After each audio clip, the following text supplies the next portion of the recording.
يا ترى ايه هو احسن ساندوتش في كنتاكي؟ مايتي زنجر ولا زنجر مانستر ولا سوبريم ولا تويستر ولا زنجر ساندوتش ولا موتزاريلا برجر؟ هنعرف بقى اجابه السؤال ده في الفيديو ده. السلام عليكم. فيديو النهارده بقى هيبقى عن اقدم مطعم فرايد تشيكن في مصر وهو كنتاكي. لا مش محتاج يعني. انا عن نفسي كنتاكي ده بالنسبه لي هو مطعم فرايد تشيكن، ما بجيبش من عنده سندوتشات خالص الا لو مثلا في ساندوتش جديد نزل فبصوره وشكرا على كده. دايما احب اجيب من عنده وجبه السوبر دينر، بس عايز اعرف برضو ايه احسن ساندوتش. فانا كل اللي جايبهم النهارده 5 سندوتشات، والساندوتش السادس اللي هو الموتزاريلا برجر انا جايبه مثلا من حوالي اسبوع 10 ايام، وعملت عنه فيديو ونزل شورت على قناه اليوتيوب الثانيه، سيب لكم برده اللينك بتاعه. فانا اعتبر لسه فاكر طعمه، فيعني واحنا بنقيم كده اقول لكم هو مكانه فين في الترتيب ما بينهم. نفتح بقى يا معلم الحاجه كده.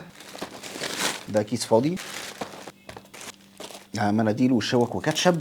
حلقه النهارده هتبقى ممتعه لان انا اصلا بحب كنتاكي جدا، بس بحبه في فرايد تشيكن. سندوتشات بقى يعني كنت جربت من فتره كده، كانوا نزلوا ساندوتش اسمه مايتي تاور حاجه كده، جربته وكان رهيب الصراحه. طيب حد هيجي يقول لي ايه البيبسي والكول سلو دول؟ انا في 4 سندوتشات انا جايبهم يعتبروا وجبه واحده اسمها 4 باي 4 ميل، تبقى عامله 317 تقريبا. استنى، هي 317. يعني لو جبت كل ساندوتش لوحده هتلاقيه بيكلفك اكتر من كده. فخلينا نبدا من ارخص واحد وهو ساندوتش التويستر. ده سعره 54 جنيه والكلام ده كله شامل الضريبه. بس ايه، عايزين نفتح الكول سلو كده ونصب بيبسي ونظبط الدنيا عشان النهارده فيديو رايق. جيب بقى المج الجميل،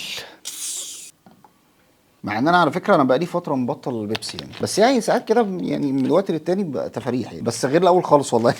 طيب التويستر ده بقى عباره عن ايه؟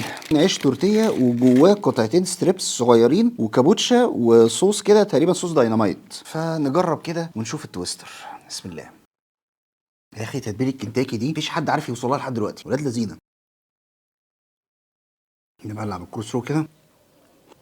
بالنسبه لي التويستر هو يعتبر سندوتش صغير قوي، يعني قطعتين الستريبس صغيرين بس تتبيلتهم تحفه، تسويه الفراخ تحفه يعني خطيره. صوص الدايناميت ده برضو عامل شغل جامد مع الكابوتشا، بس الساندوتش ده كان محتاج صوص جبنه مثلا زياده او حاجه، يعني الساندوتش تحسه ناشف شويه. وعيش التورتيه برضو كويس، مش جاي بقى متحمص زياده عن اللزوم فمتكسر ومتبهدل، لا يعني كويس جدا. التويستر ده ممكن يديله كام من 10؟ يعني نقول 6 من 10. يعني عارف اللي هو ايه، ده كده حاجه تنقنق فيها عقبال ما تبتدي الوجبه الرئيسيه بتاعتك. طيب لا دول الساندوتشين التوال خليهم بقى في الاخر، ونخش على تاني ساندوتش معانا وهو الزنجر ساندوتش. بالمناسبه يا جماعه الساندوتشات دي كلها ممكن تطلبوها سبايسي او عادي، بس انا بالنسبه لي فراخ كنتاكي دي ما تتاكلش غير سبايسي، عشان كده انا طالب كله سبايسي. ده هنا سعره 75 جنيه. تفتح كده، هو عيش كايزر بتاع ريتش بيك. تفتح الساندوتش في، معلش اصل احنا عايشين هنا في حلبة سباق مش عارف فيه ايه. تفتح الساندوتش تلاقي كميه كابوتشا محترمه ومايونيز وقطعه صدر فراخ معقوله وتحتها شريحه طماطم وبس. مش عارف، حاسه برضه هيبقى ناشف شويه.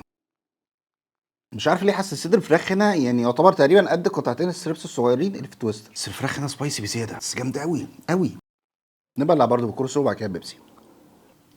يا سلام، كنا بنقول ايه بقى؟ كميه الفراخ هنا والتويستر انا حاسس انهم قد بعض، يعني التويستر بس 2 ستريبس وهنا صدر، هنا بس في شريحه طماطم زياده، هناك في صوص الدايناميت. فبس صوص الدايناميت بصراحه كان عامل شغل. هنا المايونيز محطوط مخلي الدنيا اطرى شويه، بس كميه العيش اللي هنا تحس ان هي بتلكم اكتر، يعني الساندوتش ده ممكن يشبعك اكتر بس هيشبعك من العيش مش من الفراخ. فبالنسبه لي اروح للتويستر ما اروحش للزنجر. يعني الزنجر ده ممكن اديله 5 من 10، بالنسبه لي اقل من التويستر. يعني التويستر على الاقل فيه فكره، صوص دايناميت وعيش تورتيه، هنا ده انا بشبع من العيش مش من الفراخ. الساندوتش بعده بقى ايه؟ انا كاتب كل حاجه كده بالاسعار بتاعتها. ايوه الساندوتش بعده سوبريم ده بقى يا جماعه عامل 93 جنيه. افتح بقى كده. هنا بقى الموضوع مختلف شويه. اولا العيش مش عيش كايزر بقى والكلام ده، لا هو عيش محطوط عليه من فوق طبقه دقيق سيمولينا كده. تفتح بقى يا معلم شريحتين طماطم مع الكابوتشا مع قطعه صدر فراخ مع التركي مع شرايح جبنه تحت خالص. فلا الساندوتش ده شكله هيمزجني. هو انا على فكره برضو تقريبا نفس كميه الفراخ برضو، يعني ده صدر فراخ، اللي فات صدر فراخ، اللي قبليه 2 ستريبس، بس هي كميه فراخ واحده، بس هو زود لك شويه تركي مع شويه جبنه بس. لا وحاطط هنا برضو كميه مايونيز تحت كده محترمه.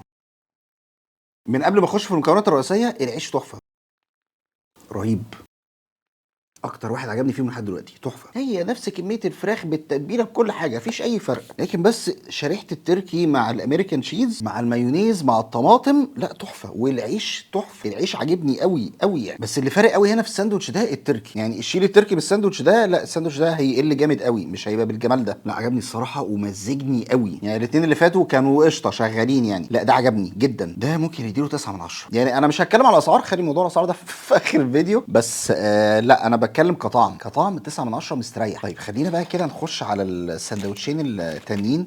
السندوتشين التانيين دول بقى هم الايه، السندوتشين التقال. بس ساندوتش زي السوبريم ده ولا الموتزاريلا برجر، لا انا اروح للسوبريم برغم ان الموتزاريلا برجر اغلى. هو ده انهي واحد فيهم بقى؟